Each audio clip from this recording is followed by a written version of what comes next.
19 40 central agora notificado de acidente, assim é uma rotonda de pontão entre um truck de domesa e um ciclista. Patrulha chega no sítio e pede ambulância com máxima urgência mirando a situação de ciclista. Na onda que a ambulância chega, está tratando, mas lamentavelmente não por fazer nada mais para a pessoa aqui.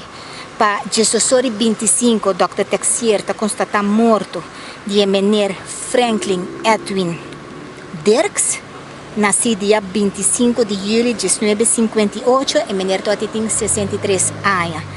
Assim, a maneira que acaba no departamento de tráfico, está no sítio ainda, nós temos também polícia técnica, não está fazendo investigação para ver o que exatamente passa, mas até aqui nos provisa que provavelmente de um descuido e menino ciclista lo mestre a dar contra o truque de domesa, pero ela nos vai com a investigação tacana, tem basta imaginar que a polícia de tráfico a raia, não está vai saber exatamente o que passa.